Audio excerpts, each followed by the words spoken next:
Очередной ятаган в спину. Крупный партнер отворачивается от Москвы.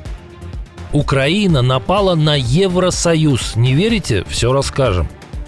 Скандал в банке с пауками. Важный союзник обвинил Россию в предательстве. Диктатура – дело семейное. Дон. Клан Кадырова умножает награды и должности. В ожидании визита Трампа Лукашенко взялся за старое. Медведев устроил истерику. И многое другое. Самые важные и срочные новости. Эксклюзивные подробности. Вы смотрите информационный выпуск «Нехта». Оперативно о событиях в Украине, России, Беларуси и мире. Раньше и понятнее других. Все, что нужно знать сегодня. Наши так называемые партнеры нас просто надули. Как в народе говорят, кинули просто. Где-то в Кремле, возможно, звучит одна из любимых фраз Владимира Путина. Один из крупнейших партнеров Москвы дает заднюю. Индийские нефтеперерабатывающие заводы готовятся сократить закупки российской нефти примерно на 20% уже с октября, сообщают источники Bloomberg. На такие меры пойдут как государственные, так и частные НПЗ. Причина – вступающая в силу с 27 августа повышенные пошлины США. Суммарно они достигнут 50% и могут сделать экспорт Индии на 85 миллиардов долларов неконкурентоспособным. Дональд Трамп ранее анонсировал меры против Нью-Дели за закупку российской нефти и поддержку военной машины Москвы. По данным компании Кплер, поставки нефти в Индию из России падают минимум 4 месяца подряд. В марте это было почти 2 миллиона баррелей, в августе всего 400 тысяч баррелей. Bloomberg отмечает, что сокращение закупок – это уступка Вашингтону, но одновременно сигнал, что Индия не намерена разрывать отношения с Москвой. Если США смягчат давление через торговое соглашение, закупки нефти из Российской Федерации могут вновь вырасти. Сейчас на Индию приходится 37% российского нефтяного экспорта.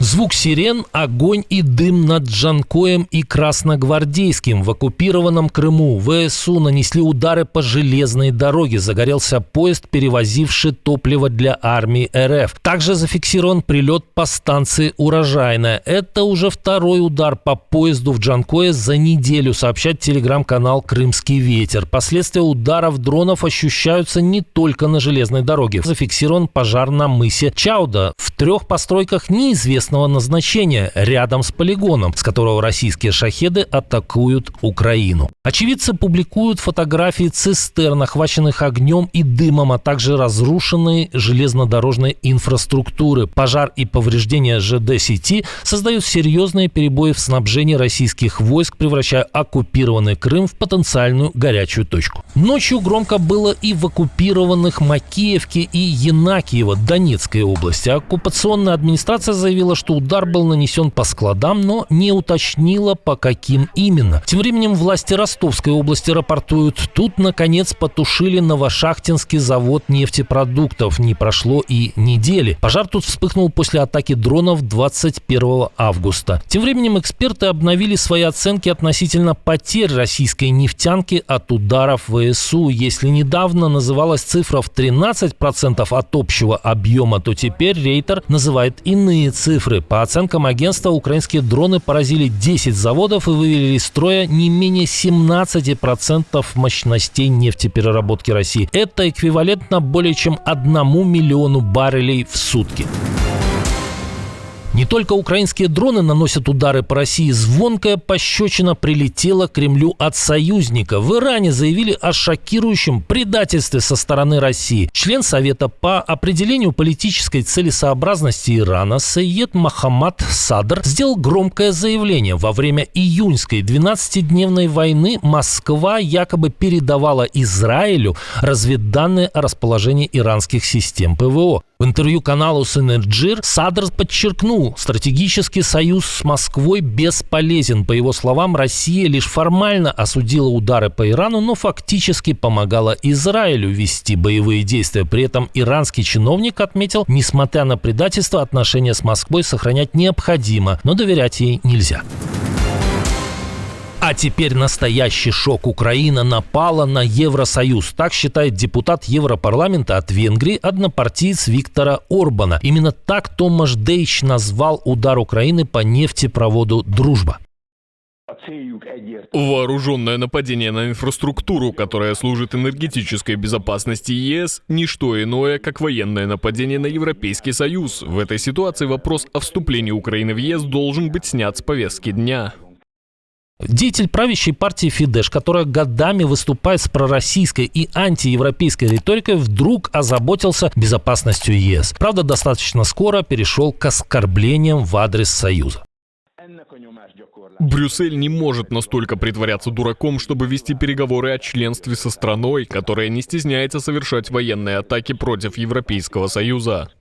Разразился угрозами и сам Виктор Орбан. Премьер-министр Венгрии заявил, что риторика президента Украины будет иметь последствия для двусторонних отношений. Об этом он написал в Facebook, правда, в закрытом сообществе. Задела Орбана эта фраза Владимира Зеленского. Ми завжди підтримували дружбу між Україною і Угорщиною. А тепер існування дружби залежить від позиції Угорщини. По словам Орбана, это открытая угроза Венгрии. Шантажом, взрывами и угрозами нельзя вступить в ЕС. Слова Зеленского будут иметь длительные последствия, подчеркнул Орбан. Вот только кто же первым начал?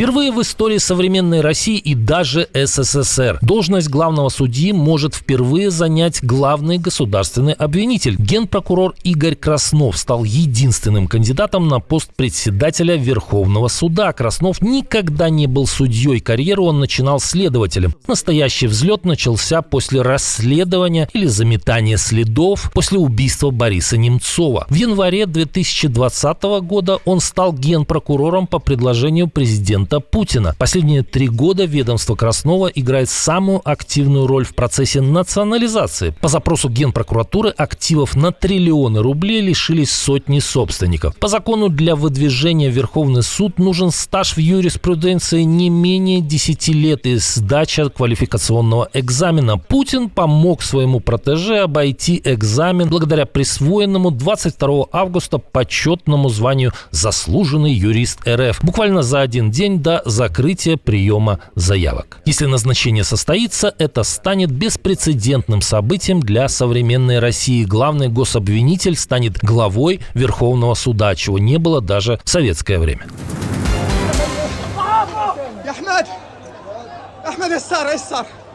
Премьер-министр Израиля признал авиаудар по больнице в секторе Газа трагической ошибкой и выразил глубокое сожаление по поводу инцидента.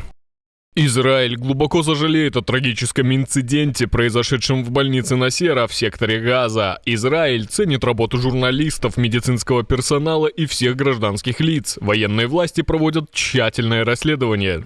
Атака израильских сил привела к гибели как минимум 20 человек, среди которых 5 журналистов международных агентств Reuters, Associated Press и Аль Джазира. Наша война ведется против террористов Хамас. Наши цели – победить Хамас и вернуть наших заложников домой. Но, похоже, объявленных ранее планов премьер отменять не собирается. 7 августа он высказал намерение полностью взять под контроль сектор Газа, называя город Газа последней опорой Хамас. Госуправление в России – дело семейное, но любому клану в стране далеко до Кадыровых. Руководитель Чечни продолжает отдавать все новые должности своим родственникам. Как подсчитала русская служба BBC, стратегические посты в республике занимают более 80 членов семьи Кадырова. Свыше 20 ближайших родственников контролируют силовые структуры, более 30 исполнительные органы, не менее 11 законодательные. Финансы, бизнес и спорт тоже под Кадыровыми. Семья породнилась с 15 другими влиятельными чеченскими кланами, закрепляя власть через браки. Главная свадьба состоялась в июне, когда сын Кадырова Адам женился на внучке депутата Госдумы Адама Делимханова, бряцая часами за 500 миллиарда рублей. Свадьба давно отгудела, а подарки продолжают поступать. Кадыров-старший сообщил о присвоении любимому отпрыску очередной медали «Защитник Чеченской Республики». Это уже 17-я награда в коллекции 17-летнего наследника Кадырова. Несмотря на недавние посты Дональда Трампа, которые свидетельствуют о некотором потеплении отношений между Вашингтоном и Минском в отношении своих европейских соседей, режим Лукашенко, похоже, действует в старом стиле. Нелегальные мигранты продолжают проникать через белорусскую границу и создавать угрозу. Польский солдат ранен нелегалами на границе неподалеку от населенного пункта Черемха. Военнослужащий получил травму во время пресечения попытки незаконного пересечения границы группой агрессивных незваных гостей. Польский солдат получил повреждение левой руки. Ему оперативно оказали первую помощь на месте, после чего доставили в больницу Белостока. Жизни солдата ничего не угрожает, но для его коллеги в июне прошлого года все закончилось трагически. Тогда от полученных ножевых ран в ходе столкновения с мигрантами молодой солдат скончался.